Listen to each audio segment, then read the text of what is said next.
quiero que me cuenten cómo se conocieron. Ustedes juntos forman Adultos por los Derechos de la Infancia, pero quiero que me cuenten cómo se conocieron, porque son dos historias diferentes, pero de alguna manera se cruzan las historias de ambos. Tal cual. Bueno, era el año 2012 y una mamá, yo viste que estaba formando desde hacía más de un año antes grupos con otras mamás, mamás protectoras, como nos dicen. A mí al principio me daba mucha vergüenza que me dijeran mamá protectora, porque decía mamá protectora yo.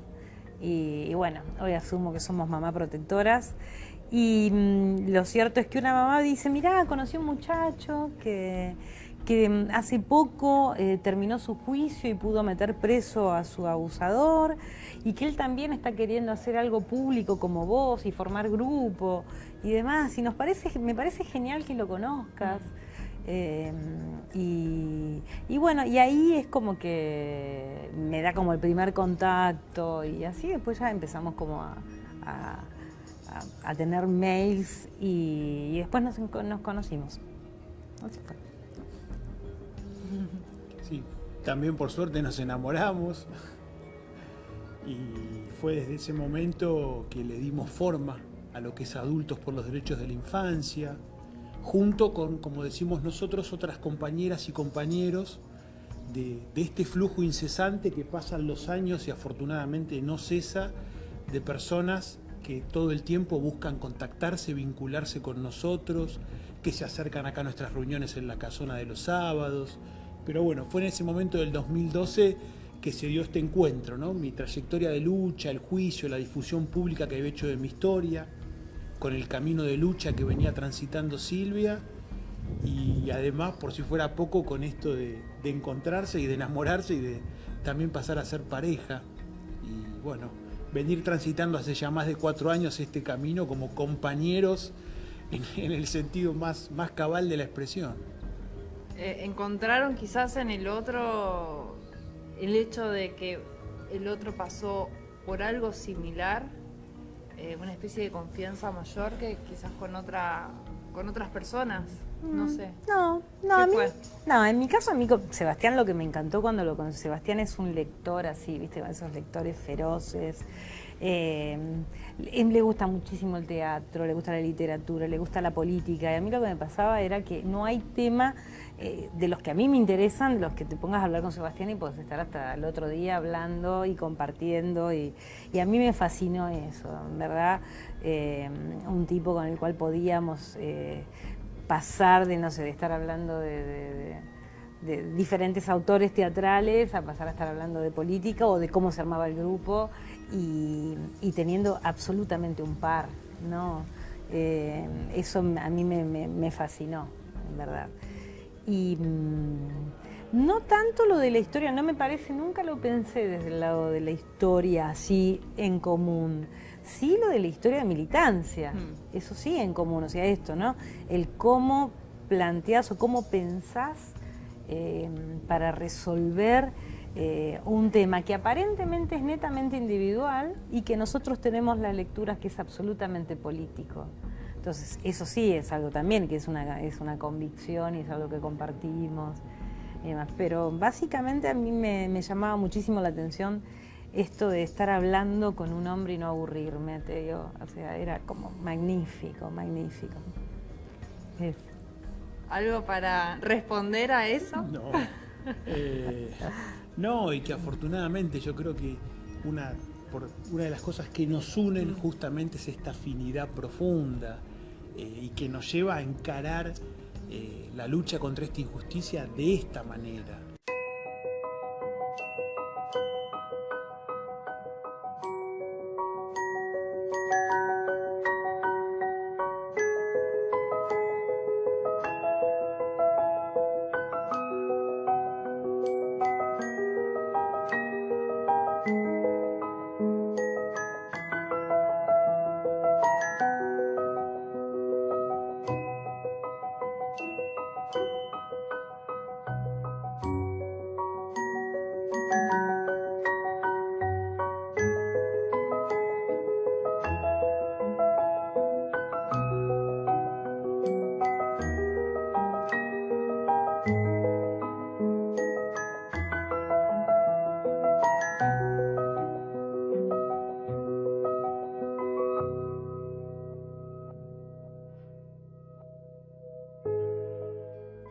padre no es el que abusa. Cuando un hombre abusa de un niño o lo maltrata, dejó de ser padre.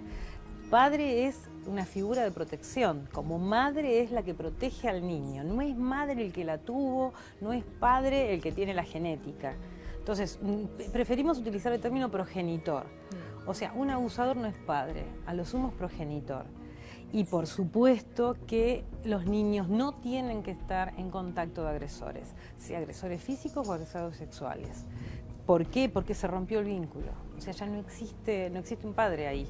Existe cualquier cosa, un delincuente, pero no existe un padre, ¿no? Sí, pero en eso coincidimos completamente. Y me imagino que la situación, esos tiempos no habrán sido fáciles, ni para vos ni para tu hija.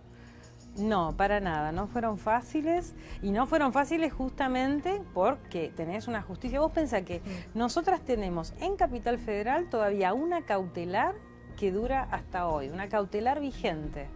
Ya hoy mi hija es mayor de edad. En La Plata, de donde nace la causa y donde estábamos viviendo, mi hija le estuvieron intentando revincularla hasta los 14 años, en el que ella se presenta y dice: yo no lo quiero ver más.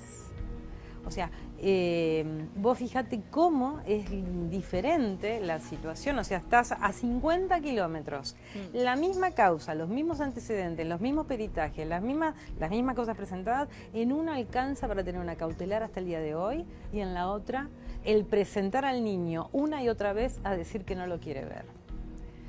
Esto es, y otra cosa importante que acá me parece importantísimo, esa vez cuando mi hija tiene 14 años y se presenta a decir esto, también se presentó Romina en el juzgado. Y Romina, o sea, porque también otra cosa que pasa en los juzgados es que citan al niño y citan al agresor. Cosa que el mismo día, cosa que dificulta, o el agresor se entera y siempre aparece, cosa que, bueno, vos imaginate en causas de personas adultas, si vos fueras con tu violador a declarar, ¿no? Bueno, esto se lo hacen a los niños. En los juzgados de familia, que debieran estar obligados a cuidar al niño. ¿Cuántas veces fue citada tu hija? Múltiples veces fue citada, peritajes, yo y demás. Vos tenés que preguntarme cuántas veces fue ¿Cuántas veces fue? Y casi ninguna. O sea, esa es también la relación. El niño y la madre son citados múltiples veces, múltiples peritajes, muchas cosas. El agresor nunca. O una vez para decir que es un nada. Te contaba, esa última vez, Romina se presenta en el juzgado y se para ante él, que lo esperó afuera, además, y le dice: todas las veces que vengas a jorobar a la nena te vas a encontrar conmigo. Y a mí me vas a tener que decir en la cara que no me abusaste. El tipo nunca más volvió a presentar ningún escrito pidiendo la revinculación con mi hija. O sea, yo tomo dos cosas. Una nena de 14 años diciendo no lo quiero ver, pero por otro lado, una adulta que, a pesar de que no tenía la causa judicial resuelta, porque se presenta ante este y le dice: yo voy a estar siempre protegiendo a esta nena.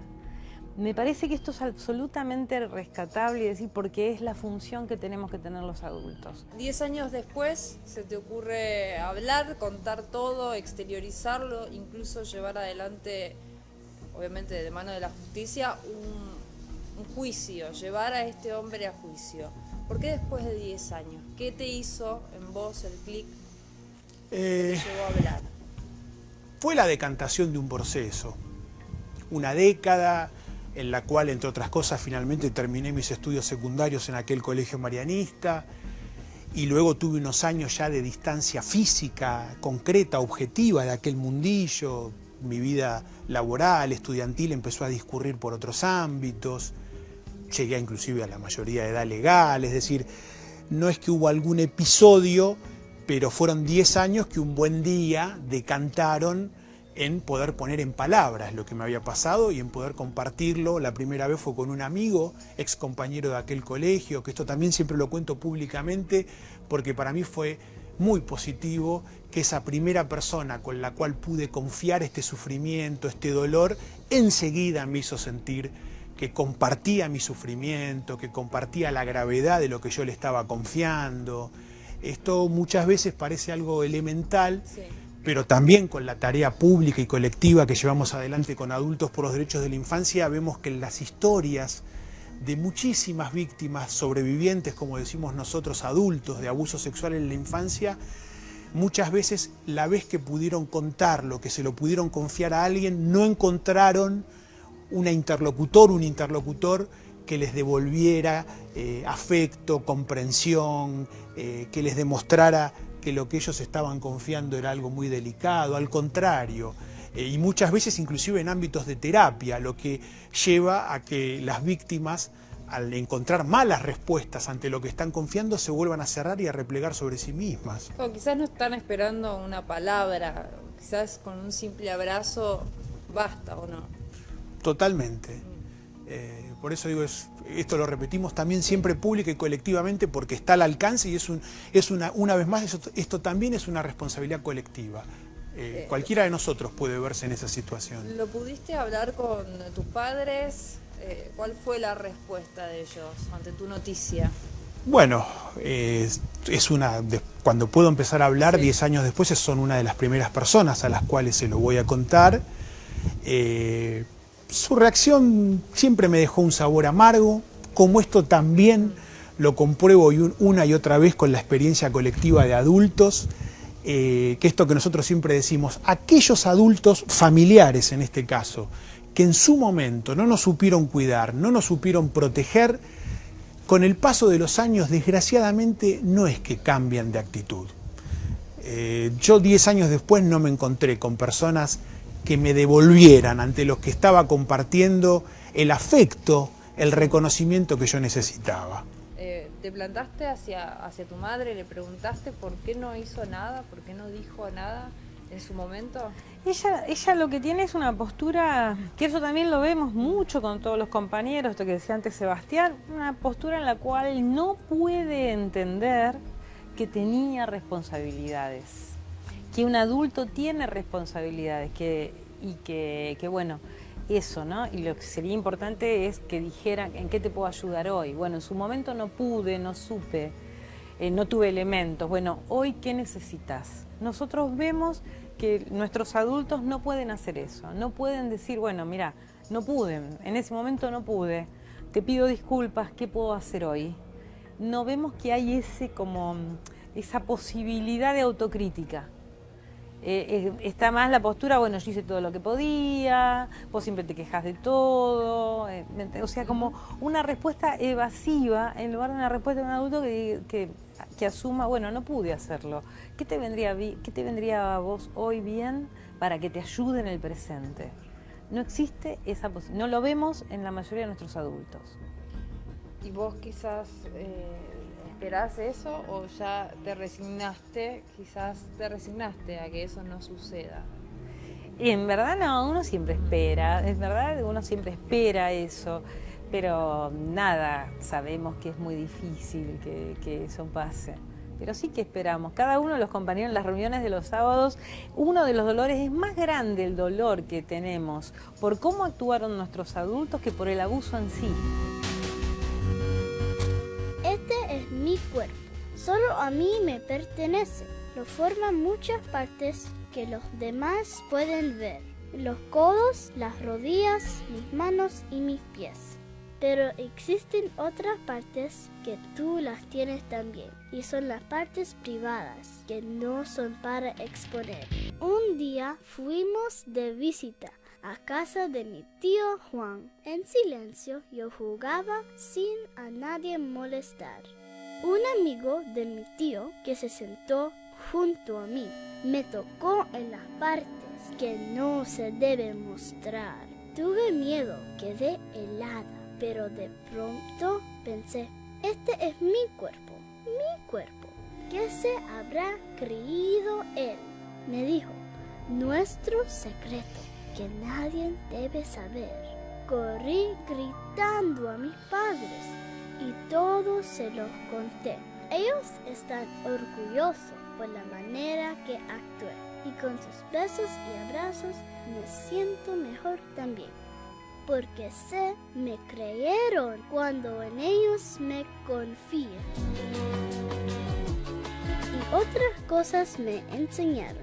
otras que puedo yo hacer, como hablar con mis maestros si estoy triste o agobiada y decirse el por qué. Esto no fue culpa mía y no fui yo quien fallé. Soy más fuerte cada día para crecer y crecer. ¿Cuánto duró el proceso del juicio? Bueno, fue muy largo. En el año 2000, como decíamos, 10 años después de haber sufrido los abusos, me presenté, hice la denuncia en el ámbito penal de la Justicia Nacional, con sede acá en la ciudad de Buenos Aires, y eso dio comienzo a la causa penal, que rápidamente en esa primera etapa de instrucción tuvo el juez que la tenía a cargo, dispuso un procesamiento con prisión preventiva de quien había sido mi abusador, y conceptualizando lo sucedido como corrupción de menores, sí, que va a ser el calificativo por el cual en el 2012 finalmente se lo va a terminar condenando en el juicio oral y público. Ahora, ¿qué pasó? Ante ese procesamiento con prisión preventiva, la defensa de ese ya en ese momento ex hermano marianista Fernando Pisciocchi lo apela, cuando esto queda firme por la Cámara de Apelaciones, para no ir preso, para eludir la prisión preventiva. En octubre de 2000 este señor Pisciocchi se da la fuga. Se declara en situación de rebeldía y empiezan a pasar los años y no se sabía nada de él. Había una orden de captura nacional e internacional en su contra. ¿Qué sentías cuando te decían, me parece que se dio a la fuga, no lo encontramos, no está por ningún lado? ¿Qué te pasaba a vos por la cabeza? Y me sentía mucha impotencia y sentía, por eso peleé mucho contra esa situación. Y la verdad, y aunque esto no debería ser así y habla del funcionamiento todavía en este caso del Poder Judicial, de no haber sido por mi compromiso y mi empecinamiento, la causa hubiera naufragado en la impunidad, porque recién en el año 2007 y después de años de haber estado moviéndome por todos lados, tratando de que gente que lo conocía pudiera aportarme alguna información, finalmente por medio de un amigo de él logro obtener la información que pongo en conocimiento del juzgado y de Interpol, que era el que tenía la orden de captura internacional, y con esa información lo localizaban en Estados Unidos, que es donde él estaba viviendo con una identidad falsa. Es decir, que si vos no te hubieses movido como lo hiciste, si no hubieses trabajado quizás por hacer justicia, hoy no estaríamos contando esto. No, y desgraciadamente una de las cosas básicas que a mí me movilizaba mucho era el hecho de que si no lográbamos que él se ajustara a derecho, no podíamos tener un juicio oral y público, porque en nuestro sistema legal no existe el juicio en ausencia. Y mi objetivo era poder llegar a esa instancia de juicio oral y público como la que finalmente tuvimos en el 2012, que fue además la que me permitió a mí poder plantarme ante la sociedad para hacer pública mi historia. Mirando el camino que hiciste hasta llegar acá, ¿cambiarías algo de tu vida o de la vida de tu hija quizás? Teniendo el caso, me hubiera encantado que mi hija no pasara por lo que pasó, me hubiera encantado no haber elegido a este hombre en su momento como persona de la que me enamoré y demás, pero pensar eso es pensar que uno no puede elegir no tener la vida que tiene. Y en verdad yo tengo la vida que tengo.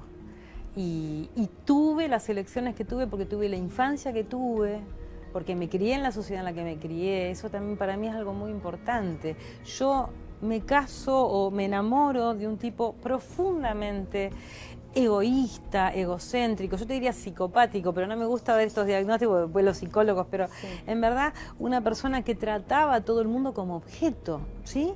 Y pude sostener esta pareja por años y demás porque fui educada en una sociedad donde estas personas son valoradas, donde la falta de emoción, la falta de afectividad, el logro de los objetivos sin importar los medios, son valorados. Yo me crié en una sociedad así y en un hogar así, donde un papá era golpeador, donde había violencia. Bueno, de esa familia yo salgo y de esta sociedad salgo, me encuentro con este hombre, me enamoro, sostengo una pareja, tengo una hija. Y bueno, pasaron las cosas que pasaron, ¿no? Pero me parece que es importante, sería buenísimo haber tenido otra vida, pero es la vida que tengo. Ahora, lo que sí me parece importante es lo que uno hace, eso es algo que también, o sea, yo en verdad, antes de que venga Romina, tuve quizás sospechas, tuve elementos y demás, pero en verdad no tenía elementos claros para proteger a mi hija. A partir de que viene Romina, yo puedo accionar. Y eso es algo que también nosotros decimos mucho, ¿viste? Porque después uno pasa, ay, cómo no me di cuenta. Bueno, me parece que lo importante es lo que hacemos a partir de que sabemos, a partir de que un niño habla, a partir de que viene un adulto y habla. Además, bueno, ¿qué hacemos para proteger a los niños a partir de ahí?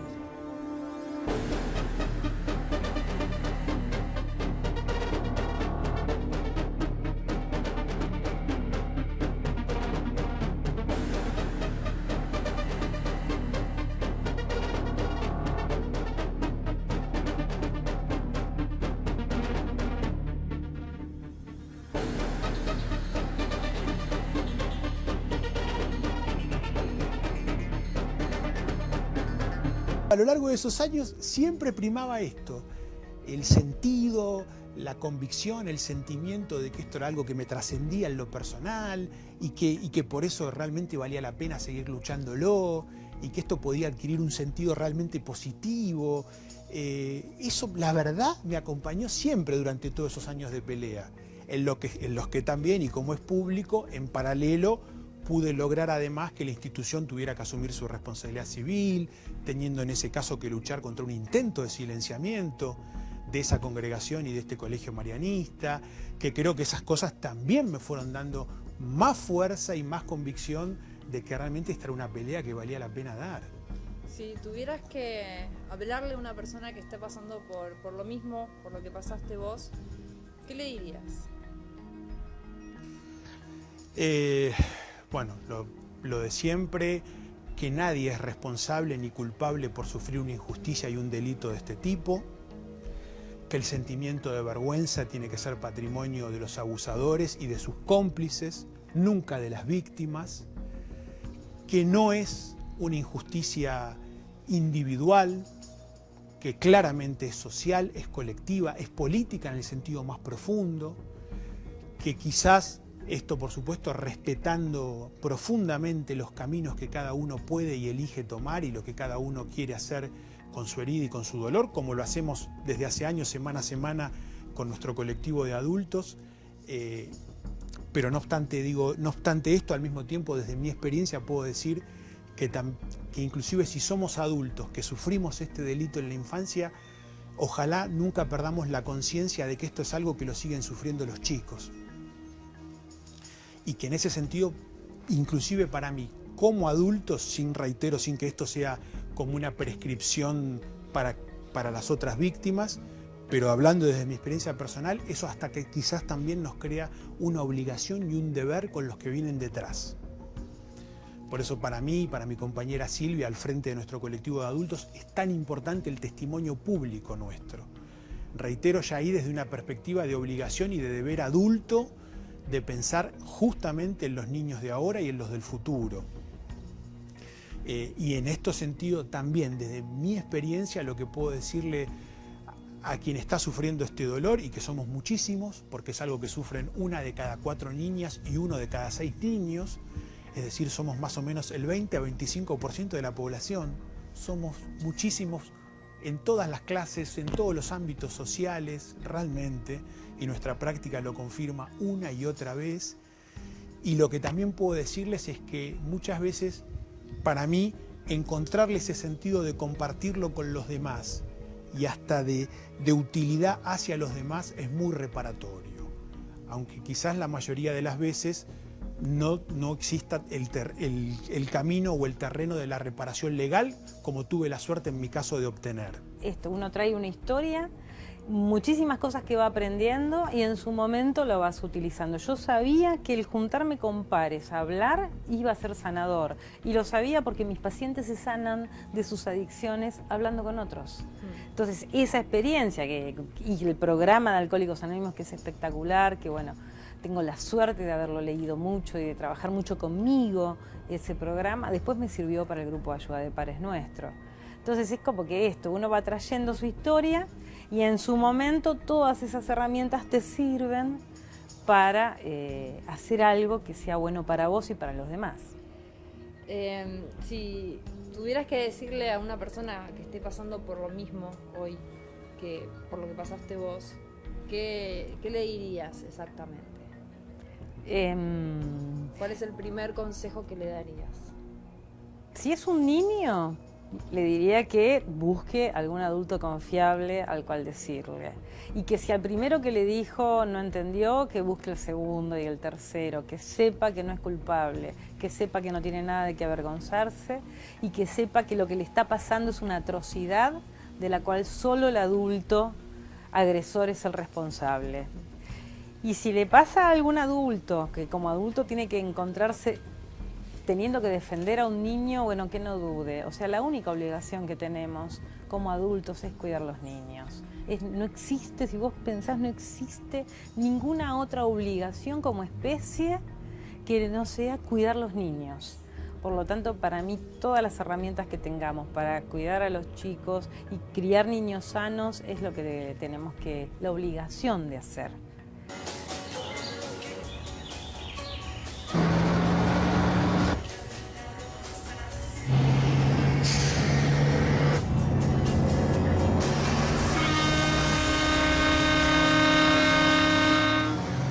Estamos atentos a cada riesgo que corren los chicos, pero hay uno que no estamos viendo. Se estima que 1 de cada 13 chicos es abusado sexualmente y 1 de cada 5 chicas. Hablemos de abuso sexual infantil. Hablar es empezar a prevenir. Sí, claramente tiene un objetivo en común, un objetivo que es muy fuerte y que pasa a través de adultos por los derechos infantiles. ¿Qué hacen desde ahí ustedes? Bueno, el grupo tiene como 2 facetas. Acá vemos bien claramente cómo es el origen. Por un lado, el grupo de ayuda de pares, porque de hecho yo venía de antes ya con el grupo de ayuda de pares. Y por otro lado, el tema de la visibilización. Nos parece fundamental como adultos visibilizar este delito para darle voz a los niños que hoy no tienen voz. Y que bueno, eso es como una tarea primordial. Y estos son los 2 pilares de nuestro grupo. El grupo de ayuda de pares, que sostenemos todos los sábados acá en este espacio, en La Casona, desde hace 4 años ininterrumpidamente, todos los sábados de 3 a 5 de la tarde nos reunimos. Y después la otra pata, que también es ininterrumpida, que también forma parte de esto, el hacer notas en los medios, el salir a la vía pública, entregar volantes, el ir a todos los ámbitos que nos convocan para visibilizar este delito. Hace poco hicieron incluso una charla en la Universidad de Quilmes. Hacen charlas abiertas, cada día exponen su caso, su historia, de vuelta al pasado para contárselos a un montón de personas, así sean 2 o 20 o 1000. ¿Cómo les provoca o qué les provoca a ustedes recordar todo el tiempo aquello que pasó hace mucho tiempo atrás? Bueno, lo veníamos también conversando hace un rato. Sí. Creo que muchísima alegría, porque realmente comprobamos una y otra vez la enorme necesidad colectiva que existe acerca de dar cuenta de esta injusticia, lo urgente que es el testimonio público de los adultos que sobrevivimos al abuso pensando en la defensa de los niños de ahora. Es decir, sentir, percibir todo el tiempo lo importante que es esta causa a nivel colectivo y sobre todo pensando en los niños, realmente nos hace sentir muy bien. Nos da muchísimo placer que nos convoquen, que nos inviten, que armen jornadas con nuestra presencia en los ámbitos más variados, a nivel social, a nivel comunitario, institucionales y no institucionales, recorriendo distintos lugares del país. Esas cosas nos hacen sentir que estamos haciendo un aporte positivo a nivel colectivo, que esta causa se está moviendo, se está movilizando algo en la conciencia, en la sensibilidad colectiva, esto de sentir que estamos entre nosotros y otros grupos, estamos haciendo un camino que está llevando a que este tema se haga visible, se instale en la agenda pública. No se habla mucho, ¿no?, de este tema en los ámbitos públicos, digo, por ejemplo, en los medios de comunicación. ¿No se tiene mucho en cuenta el tema de abuso sexual infantil o abuso sexual en general? ¿Ustedes qué piensan? Creo que si lo vemos en términos históricos, cada vez va adquiriendo mayor presencia. Sí. Eso no implica necesariamente que el tratamiento sea el adecuado de acuerdo a lo que debe ser siempre la defensa de los derechos de la infancia, del niño como sujeto de derecho, todos los principios de la Convención de los Derechos del Niño, de la Ley Nacional de Protección de Derechos de la Infancia. Eso por un lado, digo, pero nos parece que esta injusticia histórica con la infancia va adquiriendo cada vez mayor presencia y mayor visibilidad. Y eso nos parece que es una condición de posibilidad indispensable para intentar transformar esta historia de injusticia. Es decir, es muchísimo lo que falta en la presencia pública de este tema y en el tratamiento, pero no obstante no podemos dejar de sentir que con nuestras luchas, con nuestros compromisos, con nuestros activismos, con las comunicadoras y comunicadores que también toman estos temas y deciden abordarlos con compromiso, con sensibilidad, vamos contribuyendo a que esta causa avance a nivel social. ¿Sana hablar? ¿Sana exteriorizar todo lo que pasa? Sí, totalmente, totalmente.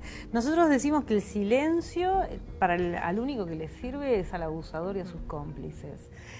Vos fíjate que a nivel social a las víctimas se nos invita a callar. Yo creo que eso es desde el lado del agresor. Al agresor le conviene que las víctimas no hablemos, a víctimas de cualquier delito, si vos pensás, ¿no? O sea, el silencio, el olvido, al único que le sirve es a los agresores y a que continúe en esa impunidad el mismo delito que queremos combatir. O sea, nosotros sabemos que no solo nos hace bien a nosotros como sobrevivientes, sino que le hacemos bien a esta sociedad dando cuenta de este delito que es feroz, que es absolutamente innecesario y que es realizado contra los más débiles de nuestra sociedad, que son los niños, ¿no? Muchas gracias a los dos. Nos dejaron muy en claro que hay que hablar, que hay que luchar y hay que defender los derechos del niño, sobre todas las cosas. Gracias. Muchas gracias a vos.